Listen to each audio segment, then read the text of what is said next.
सैफवर झालेल्या जीवघेण्या हल्ल्यानंतर पोलिसांनी 2 संशयितांना ताब्यात घेतलं। 3 दिवसांचा प्रचंड आटापिटा करून पोलिसांनी एका बांगलादेशी संशयितालाही अटक केली, पण या तिघांचाही सैफवरील हल्ल्याशी संबंध नसल्याचा दावा आता केला जातोय।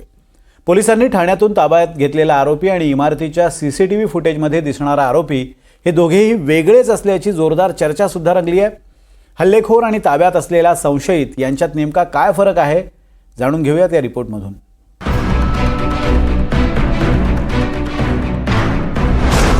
फोटो क्रमांक 1, तारीख 16 जानेवारी, स्थळ सैफ अली खानचं निवासस्थान।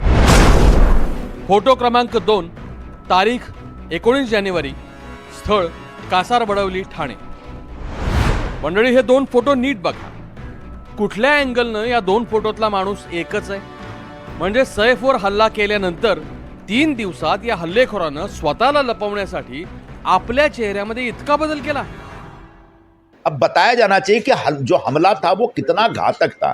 सचमुच जो हमलावर था, वो जो भी था, उसने आखिर इनके ऊपर किस प्रकार का हमला किया, कितना हमला किया, वो कितनी बुरी तरह से घायल थे या जख्मी थे, इस बात का खुलासा होना चाहिए। और इसके लिए मुझे लगता है कि परिवार को सामने आके बताना चाहिए, क्योंकि पूरे मुंबई में इस घटना के बाद इस प्रकार से वातावरण बनाया गया कि मुंबई की कानून और व्यवस्था खत्म हो चुकी है।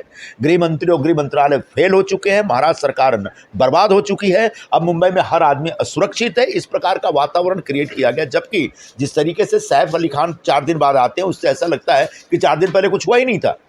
तो अब इसका खुलासा मेडिकल सेक्टर करेगा, लीलावती अस्पताल करेगा और सैफ का परिवार करेगा। बाकी जो छानबीन हो रही है उस बारे में मुंबई पुलिस को भी बिल्कुल सफाई देनी चाहिए, स्पष्टीकरण देना चाहिए। दोन्ही फोटोतल्या व्यक्तींच्या डोळ्यांचा रंग वेगवेगळा आहे। पहिल्या फोटोतले डोळे पिंगट आहेत, तर दुसऱ्याचे डोळे काळे आहेत। दोन्ही फोटोतल्या व्यक्तींचे केस वेगवेगळे आहेत। पहिल्या फोटोतले केस हे भरघोस आहेत, तर दुसऱ्या फोटोतले केस हे विरळ आहेत। पहिल्या फोटोतल्या व्यक्तीचा रंग हा गोरा आहे, तर दुसऱ्या फोटोतल्या व्यक्तीचा सावळा।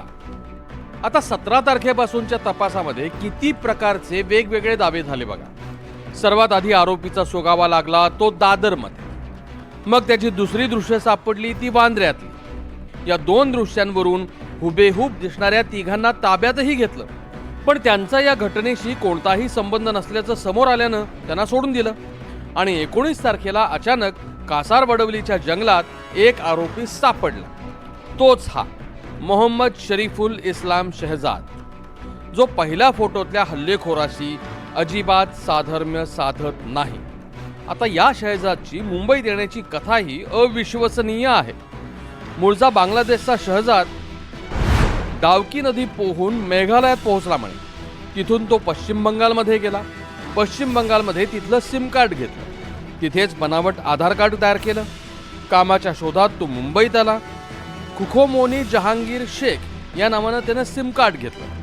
अमित पांडे या मुकादमानं कंत्राटी पद्धतीनं त्याला काम दिलं। वरळीतल्या एका हॉटेलमध्ये त्या हाऊसकीपिंगचं काम केलं, मात्र त्या हॉटेलमध्ये त्यानं चोरी केली। ऑगस्ट महिन्यात शहजादला हॉटेलमधून काढून टाकलं आणि हे सगळं झाल्यानंतर शहजाद जानेवारीपर्यंत मुंबईतच राहिला, फक्त सैफवर हल्ला करायला। कमाल आहे। Bureau report, NDTV Marathi.